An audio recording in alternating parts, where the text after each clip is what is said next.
रमता राम जपो रे प्राणी, अब तो सुन ले राम कहानी।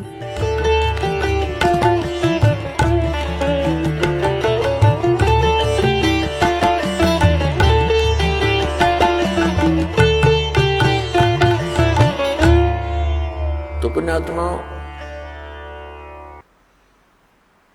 मुझ दास का एक ही प्रयत्न है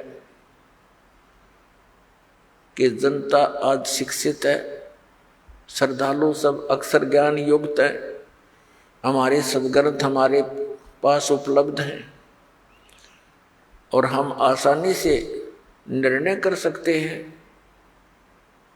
कि कौन सी साधना किस महापुरुष ने की जिससे उसका मोक्ष हुआ। ये दास आपके रूबरू करेगा, आप बहुत आसानी से समझ जाओगे। सबसे बड़ी समस्या हमारे सामने ये आई हुई है कि हम ये निर्णय नहीं कर पा रहे हैं कि कौन सी भक्ति सही है और कौन भगवान है।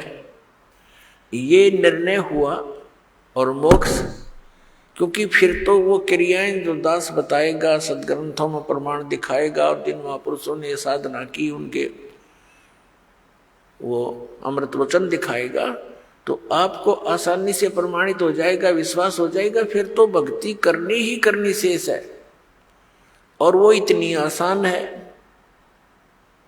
नाम उठत नाम बैठत नाम सोवत जागवे, नाम खाते नाम पीते नाम सेती लागवे। काम करते करते उस नाम का जाप करना है। कौन से नाम का जाप करना? सतनाम का जाप करना। जो भी कंप्लीट कोर्स आपको दिया जाता है उन सभी मंत्रों का जाप करना है। पुण्यात्माओं, दास बार बार कहता है कि जैसे पवित्र चारों वेद, पवित्र श्रीमद् भगवत गीता, ये दोनों एक ही है। पवित्र चारों वेदों का निष्कर्ष है श्रीमद् भगवत गीता। श्रीमद् भगवत गीता और वेद ये गॉड गिवन स्पिरिचुअल नॉलेज है, ये परमात्मा का दिया हुआ ज्ञान है। परम अक्षर ब्रह्म यानी कबीर साहिब जी ने, कबीर परमेश्वर जी ने, असंख्य ब्रह्मांडों के स्वामी ने ये चारों यानी पांचों वेद, एक सूक्ष्म वेद और है, पांचों वेद इस सरपुरुष अर्थात ज्योति निरंजन के अंतःकरण में फैक्स कर दिए थे। समय आने पर ये बाहर निकले, जैसे गर्भवती मादा से बच्चा अपने आप समय आने पर बाहर आता है। ऐसी व्यवस्था से परमात्मा ने ये सर्व वेद, पूरा ज्ञान, अध्यात्म ज्ञान और संसारिक ज्ञान, कैसे रहना चाहिए, किन क्रियाओं को करना चाहिए, कौन सी ना करनी चाहिए, ये सब ज्ञान दिया था। परमात्मा कौन है, उसकी साधना कौन सी है, तुम जहाँ रह रहे हो उस वो परमात्मा किस स्तर का है, वो तुम्हें कितना लाभ दे सकता है, वो कितनी हानि कर सकता है, ये सब ज्ञान दिया था। इस ज्योति निरंजन ने जब इन वेदों को पढ़ा तो इसको चिंता बन गई कि उसके अंदर पूर्ण परमात्मा की जानकारी है और उसके पाने का कंप्लीट ट्रीटमेंट, कंप्लीट यानी पूर्ण रूप से विधि है। उसने क्या किया, जो परमात्मा के पाने की विधि थी, वो मंत्र थे, वो उस पोर्शन को, उस भाग को, वेदों के उस भाग को नष्ट कर दिया और शेष जो भाग था वो हमें दे दिया, जिसको ऋषियों ने 4 विभागों में बांट लिया। उसका नाम रखा ऋग्वेद, यजुर्वेद, सामवेद और अथर्ववेद। उस पांचवें वेद के बिना हमारा मोक्ष नहीं।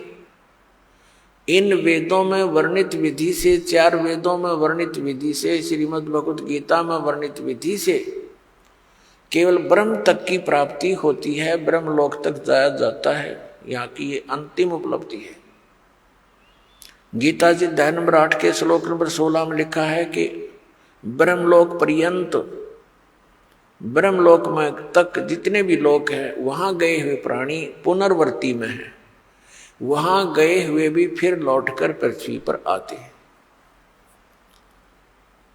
और जब तक ये आना जाना है तो मोक्ष नहीं, तो शांति नहीं, परम शांति नहीं हो सकती।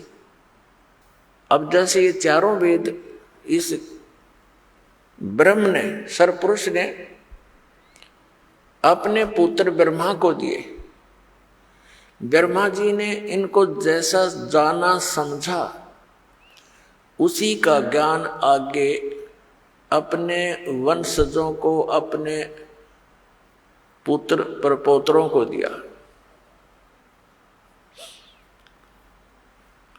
और उस ज्ञान को ही आपस में विचार विमर्श करके इन ऋषि महर्षि ब्राह्मणों ने आगे फिर अपने अनुभव की पुस्तकें बना दी, जिनको वेदों के अन्य भाग बोले जाते, उपनिषद कहे जाते। तो जो वेदों के अन्य जो भाग हैं वो ऋषियों के अपने बनाए हुए अपना अनुभव है, उपनिषद है वो उनका अनुभव है। यदि वो वेदों से और 5वें वेद से मेल नहीं खाता है तो व्यर्थ है। श्रीमद् भगवत गीता का ज्ञान इसी सरपुरुष ब्रह्म ने दिया और इसने श्रीमद् भगवत गीता के अंदर कुछ अपने सतर की अटकल अवश्य लगाई है, जोड़ी है, युद्ध करवाने के लिए और जीव को भरमाने के लिए। लेकिन हमने उसका निर्णय सूक्ष्म वेद से करना है। हमारे पास एक ऐसा पैमाना है, ऐसा एक हमारे पास एक तराजू है जिसमें हम प्रत्येक ग्रंथ को तोल सकते हैं, उसको पहचान सकते हैं, परख सकते हैं। हमारे पास एक ऐसा ग्रंथ है जिसको सूक्ष्म वेद कहते हैं। श्रीमद् भगवत गीता अध्याय नंबर 4 के श्लोक नंबर 32 में उसी सूक्ष्म वेद की जानकारी दी गई है कि वो परमात्मा अपने मुख कमल से उस विस्तार पूर्वक अध्यात्म यज्ञों यानी धार्मिक अनुष्ठानों की जानकारी देते हैं और उसको तत्व ज्ञान कहते हैं। फिर गीता ज्ञानदाता कहता है गीता अध्याय नंबर 4 के श्लोक 34 में कि उस तत्व ज्ञान को जो परमात्मा अपने मुख कमल से आकर स्वयं बोलता है, ज्ञान देता है, उस तत्व ज्ञान को तू तत्वदर्शी संतों के पास जाकर समझ। उनको दंडवत प्रणाम करने से, कपट छोड़कर उनकी सेवा करने से वो तत्वदर्शी संत ज्ञानी महात्मा आपको उस तत्व ज्ञान का उपदेश करेंगे। इससे एक तो ये सिद्ध हो गया कि गीता जी का ज्ञान कंप्लीट नहीं है, संपूर्ण नहीं है। गीता ज्ञान दाता ने ये ऑप्शन छोड़ दिया, एक प्रावधान छोड़ दिया कि उससे मैं परिचित नहीं हूं।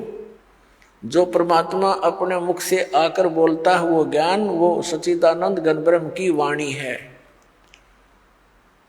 और उसको उसके परिचित तत्वदर्शी संत ही तुझे बता पाएंगे।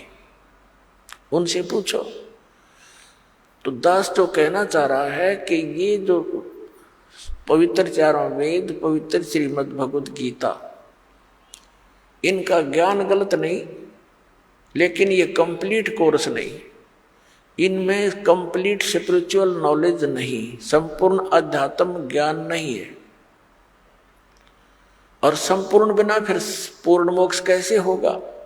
अंडरस्टूड है, ये तो आम आदमी समझ सकता है। आप सुन रहे थे जगत गुरु तत्वदर्शी संत रामपाल जी महाराज जी के मंगल प्रवचन। अधिक जानकारी के लिए विजिट कीजिए हमारी वेबसाइट www.jagatgururampalji.org। संत रामपाल जी महाराज जी के शुभ आशीर्वाद से पूरे विश्व भर में 500 से भी ज्यादा नाम दीक्षा केंद्र हैं, जिन पर संत रामपाल जी महाराज जी द्वारा ऑनलाइन निशुल्क नाम दीक्षा दी जा रही है। अपने नजदीकी नाम दीक्षा केंद्र का पता करने के लिए संपर्क करें 8222880541।